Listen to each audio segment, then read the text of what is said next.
Well, I'm here with Julia Bloch. Hello, Julia Bloch. Hello. It's good to see you as always. And Maxe Crandall. Hello. How are you? Great, great. Good. And Larissa Lai. Hi, Al. And we have gathered together because we like to hang out with each other to make some videos, and this is one of them. And it is about one of the poems in a 7-weekly installment poem, that is a poem in 7 parts, that was submitted to a gallery in Calgary 1 week at a time. I'm going to explain that a little more in a minute, but we're picking out one poem. And this is the poem in a small collection, a series called All Americans by Fred Waugh. Larissa, quick, where's Fred from? What's my the goodness, background? I'm on the spot. Born in Swift Current, Saskatchewan. Swift Current, which is made famous by some of his writing. Yes. Waiting for Saskatchewan. Mm-hmm. Lives in Vancouver, BC. Mm-hmm. Was a prof at the University of Calgary, where I'm now a prof from, I can't remember when to when. The bit of a early mentor 90s of yours until the 2000s. Yes, a dear friend and mentor for many, many years. Yeah. So, and Chinese-Canadian through the father's side, I think, yes, grandfather? Through the grandfather, and otherwise Swedish-Canadian. Swedish-Canadian, great.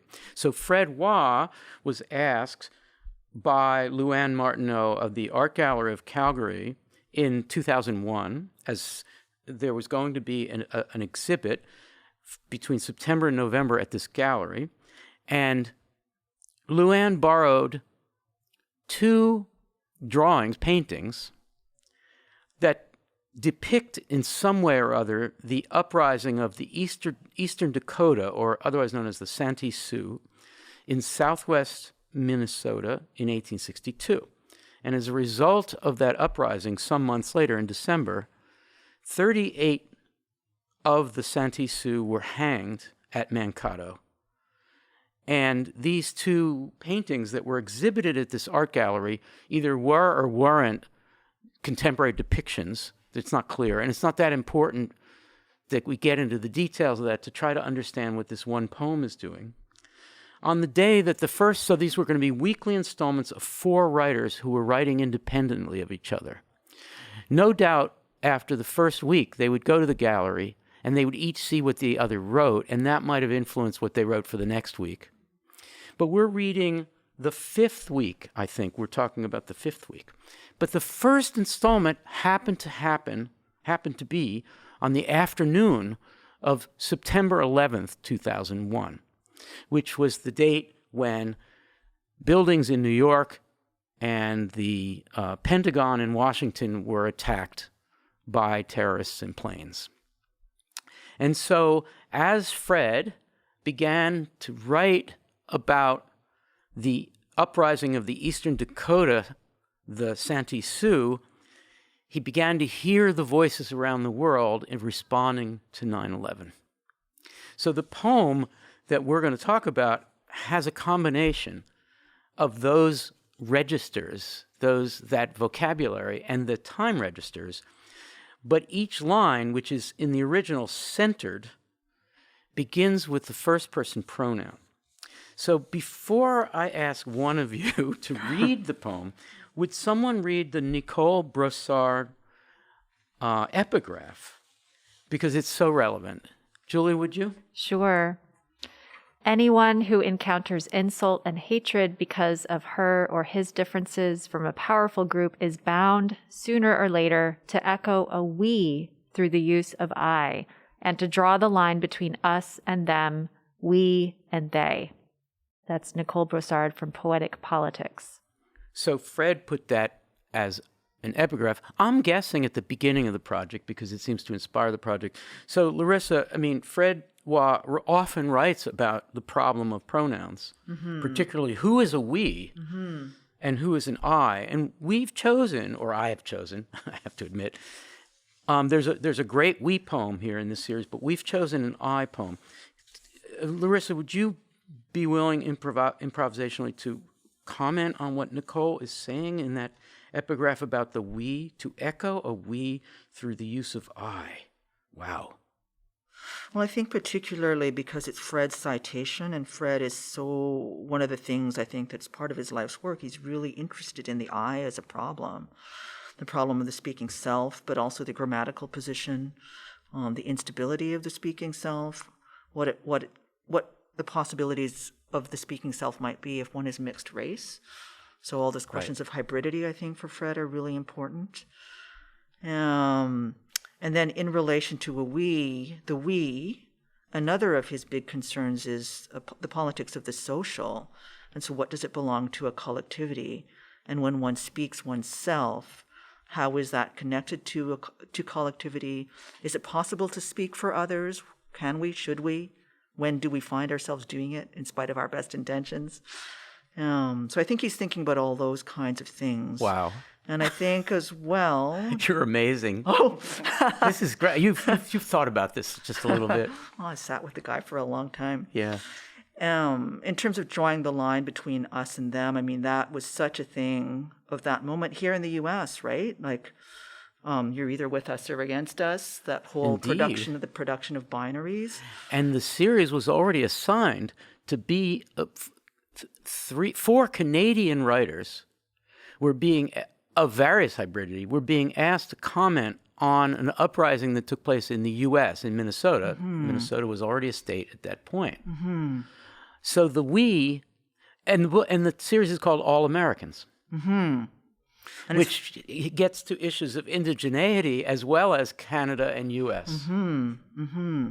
And really unusual as well for Fred to think about the idea of America and Americanness, because his locality is usually to think about, Swift Current, or to think about Vancouver, or to think about the Kootenays, where he makes his home. So this kind of locality, the locality of America, if you like, is a really very unusual for him to kind of go there. Yeah.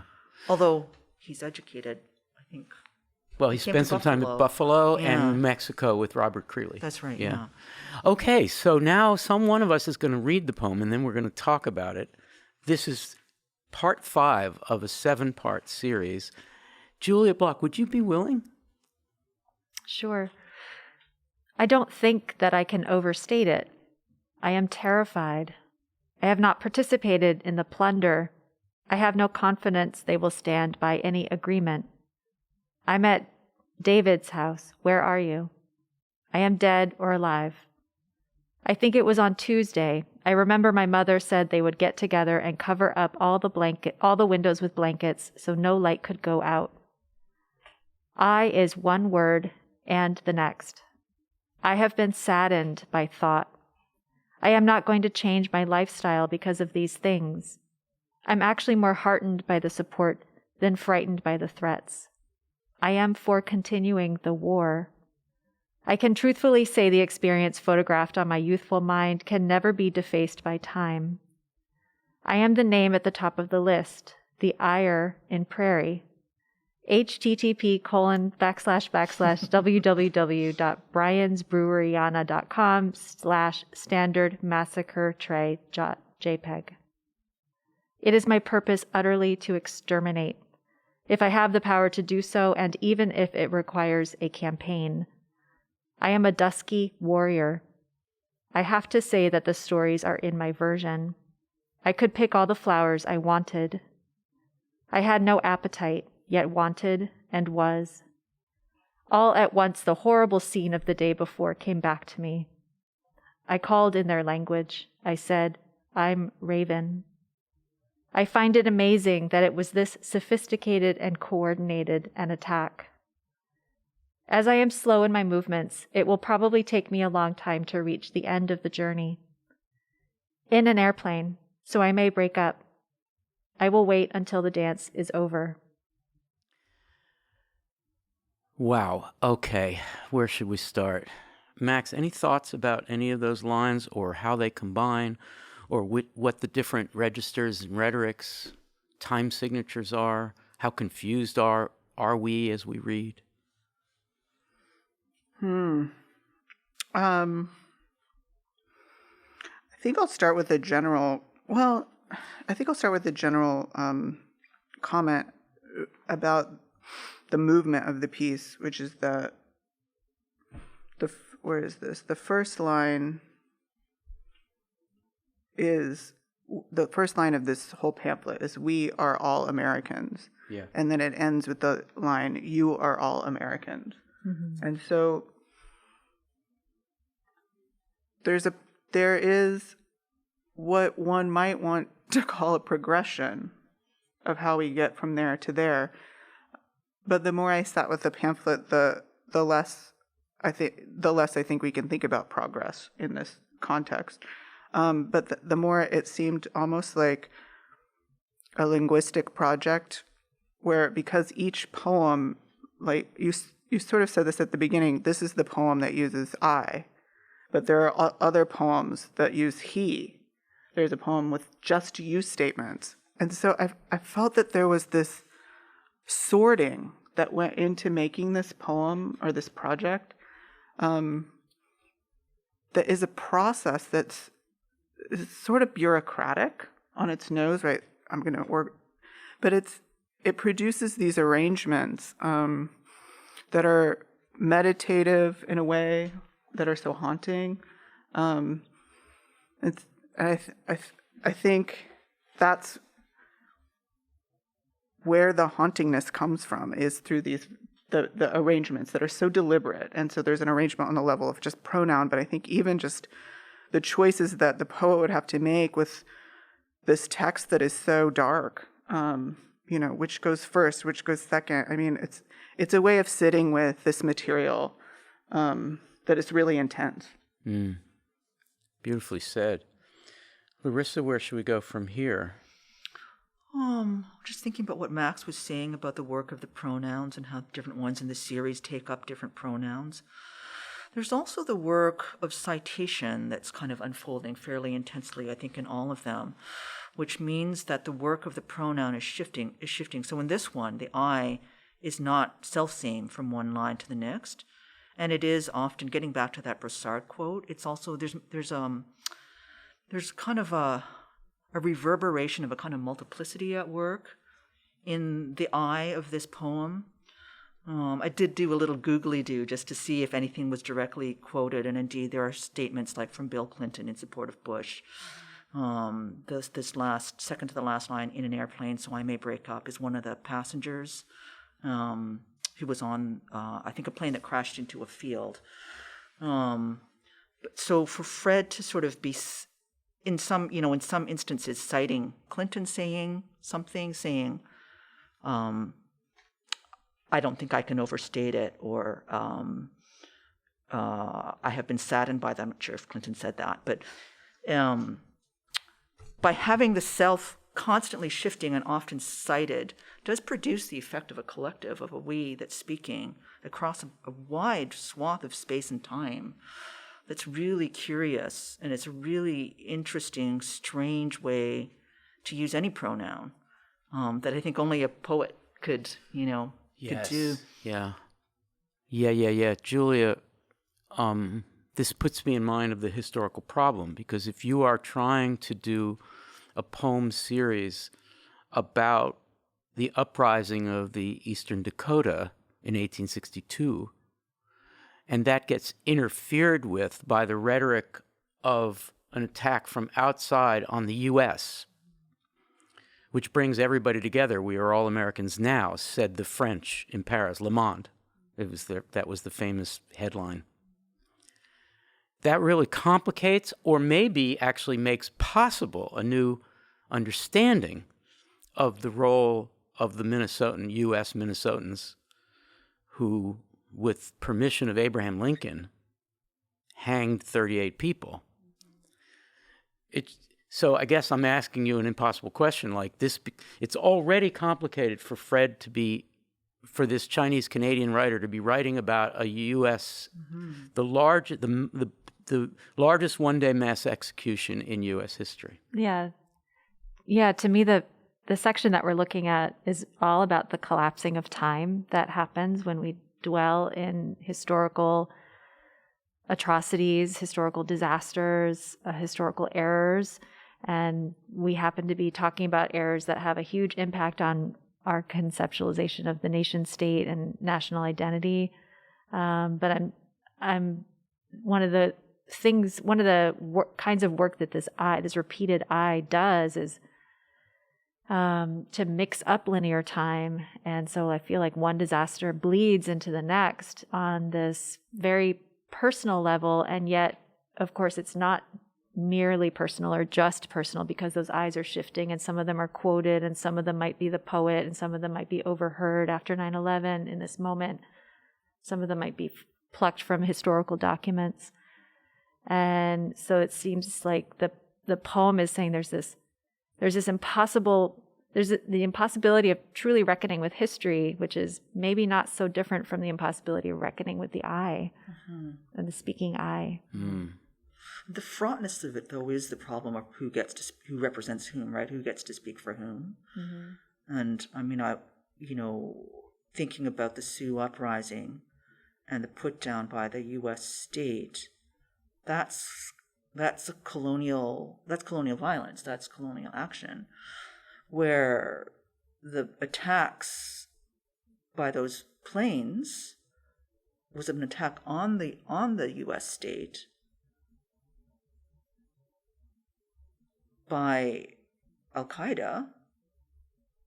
It's a very different kind of, it's still violence, obviously, but it signifies politically in a really different kind of way, and in a way that I think that unless the poet were mucking with pronouns the way Fred is mucking with them, it would be impossible to place those two things side by side. Yeah. Because the stakes are completely different. Because you would risk flattening the differences between them. And I wonder, to a certain extent, if the poem does risk flattening those differences. But I do think he's aware of it. Yeah. And he's trying to deal with it. It doesn't resolve, though. Yeah. Well, wow, this is hard, because it also fucks up any political positionality that you can take easily in relation to the Sioux uprising. I am for continuing the war. We must continue to point out that every treaty that's been signed with the Santee Sioux has been abrogated, and the August 1862 rebellion was a last attempt at pointing that out. I mean, it's one way to read it. 9/11 is, I am for continuing the war, is a very aggressive some would say counterterrorism.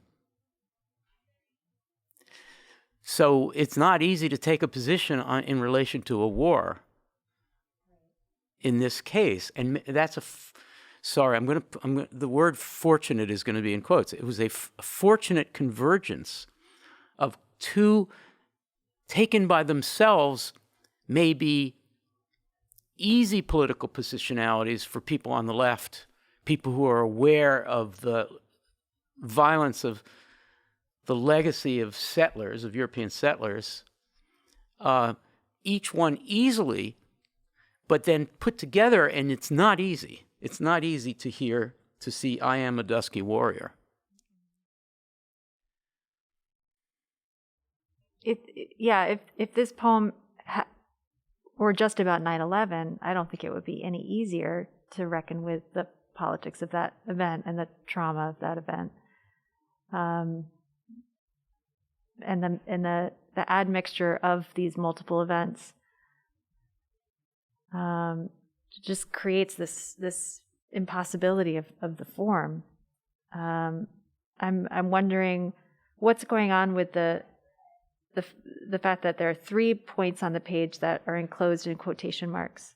So I'm at David's house, and I'm reading it as though it reads David, but instead of a V, we get a 5. So it's like a hasty typo.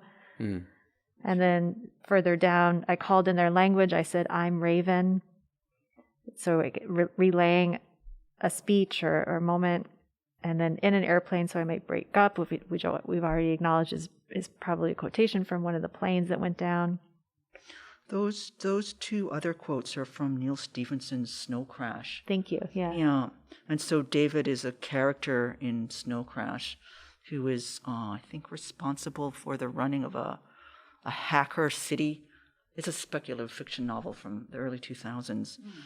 And then I called in their language, I am Raven. Raven's another character from that novel. And then interestingly, I think that line harks back to the I'm a dusky warrior, because Raven is a reference to a character called, I wrote it down. It's in the notes somewhere. Dmitry Ravanov, that's the name of the character in the novel, who is an Aleutian, so from the islands between Alaska and Russia, but an indigenous person. So in other words, the person is American, Russian, and indigenous. And I think he's trying to think, so that's Fred again, thinking about his own hybridity and the possibility and impossibility, I think, of inhabiting a hybrid body at a time when these two wars that are so different from one another are kind of echoing and kind of resonating through one another. I think that's what's happening in those lines. I think. I'm so interested to learn that there's science fiction in this piece. I didn't find that when I did a little Googling too. So that's really interesting that because so much of this text is the real, or when it's presented this way, evokes the real. That makes it more interesting, even more interesting to me. That there's genre here too. Yes. Yeah. And it means that there's a level of speculation at work in the poem. One of the things I was really struck by when Julia was reading it just now was how in the thick of it all, this poem reads like, oh my gosh, she's just in the thick of it. It's like, what can you even say in the thick of such a moment? Yeah. Trying to respond to, one massacre, one injustice, while facing another, but of a very different valence with very different things, different players and very different politics at stake. And how is it possible to speak at all, leave say I well alone, and that he's able to, a couple of dozen times is pretty amazing.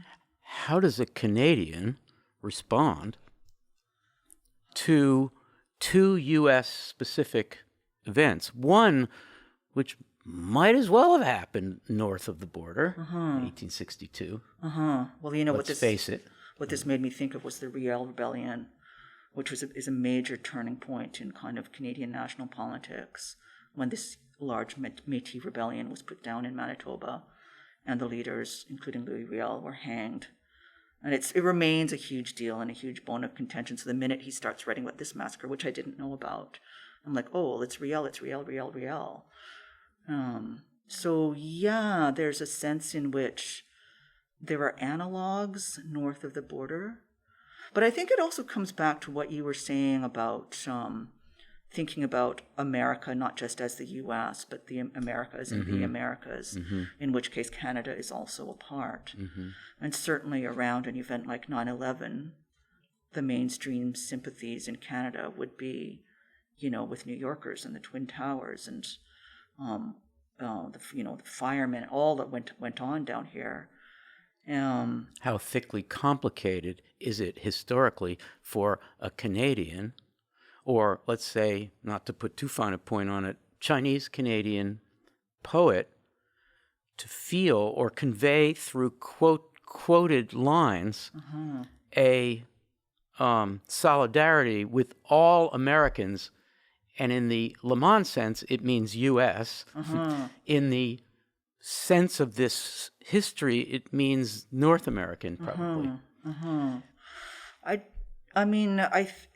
It's not an ironic title, but it is. Yeah, that's the thing, right? There's a little bit of, it's very curious tonally. So that's another strange thing. It's like, yes, there's the work of citation, and then there's this sort of odd sort of placement displacement that's happening at the same time, like a phase shift or something. Yeah. It's not ironic. Sorry, go ahead. Oh, it's okay. It's not ironic, but it is also aware of the contradictions at work. Like, I think he's quite conscious of his own space and place, and of felt affinities, and how those affinities themselves can also be quite contradictory. I think that's present there. I think it is. I think so. People who will read this with the centered lines in the original publication, centered lines, lots of generous spacing between the lines, as if to stress the non-sequential, are gonna wonder, like, why do this? And maybe they read it in the context of a language writer who will do this new sentence thing and create a series of seemingly connected lines that are not, and ask, how do we read the lines? So what I'd like to do by way of conclusion is ask each of us to pick a line and to read it against or with the preceding and the following line. In other words, to try to do something with the disjunction. And I just sprung that on you, and you're not ready, but... I can go first. Okay, thanks, because it Max. ties into something I wanted to bring up, which is that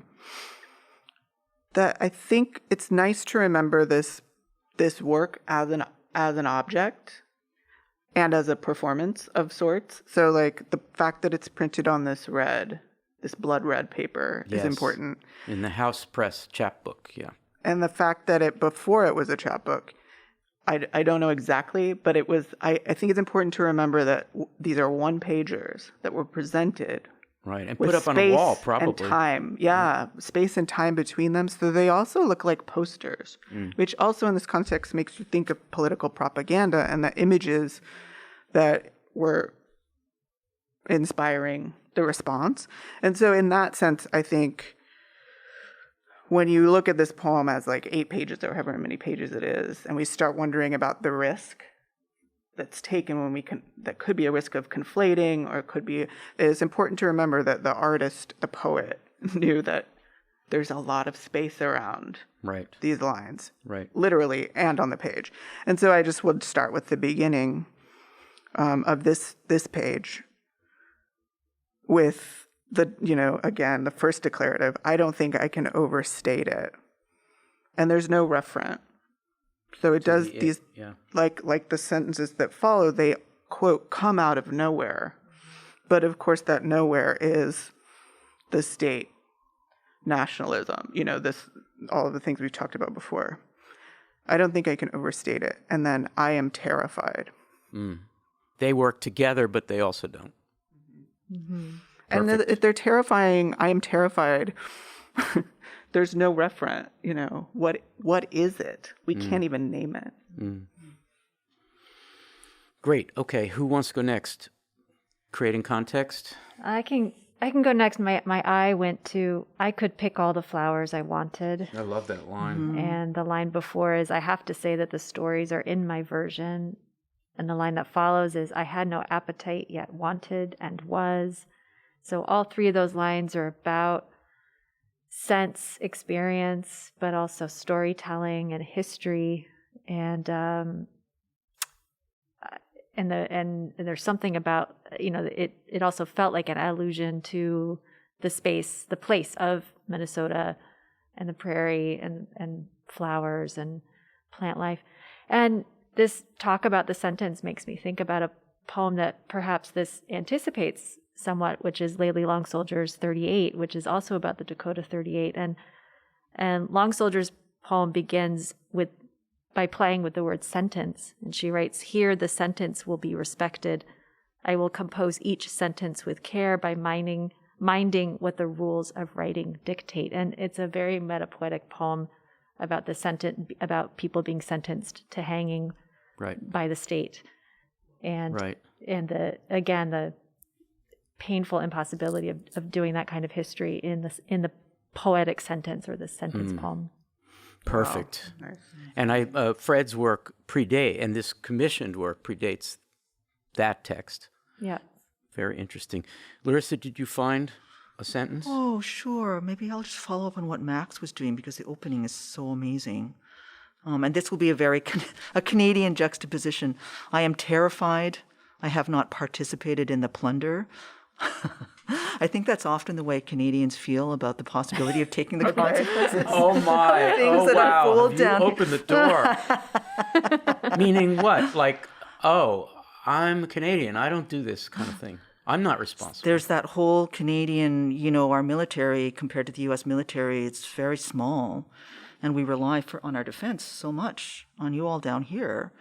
And so that sense of having to take consequence for things that, for being the little brother of having to take consequence for things that might have unfolded in the U.S. But I also think that these two lines are curious in the sense that there's a real kind of, when saying I have not participated in the plunder is a statement that unfolds on such a regular basis in so many of our classrooms when we begin to talk about, Indigenous, like the theft of Indigenous land in Canada, right? And if you're teaching a classroom of mostly settler students, they will say, I have not participated in the plunder. Why are you holding me responsible? Right.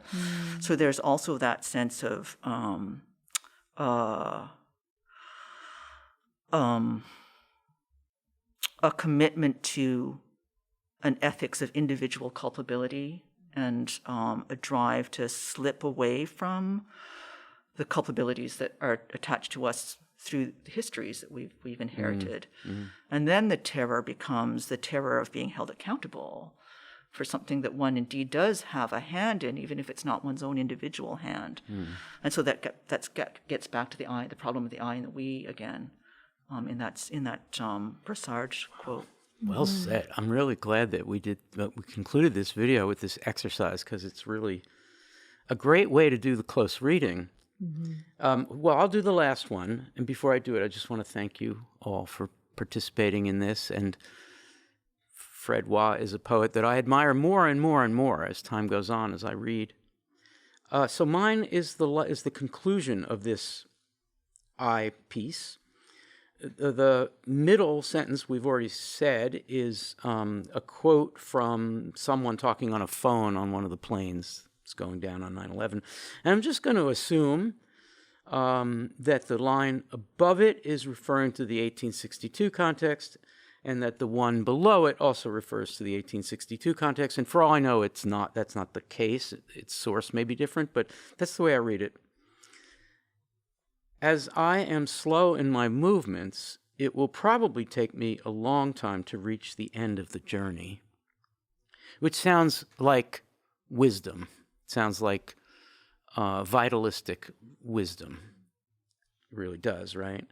And then in an airplane, so I may break up, meaning I'm going to lose contact with you, that kind of urgent 21st century technological language, and then I will wait until the dance is over, so that the slow movements of the preceding line are interfered with the rapidity of 9/11, a kind of a percussive, self-referential speech, like my speech is going to break, which is in anticipation, presumably, of the speaker being killed, and followed by that waiting until the dance is over, which is very haunting when you think about the 38.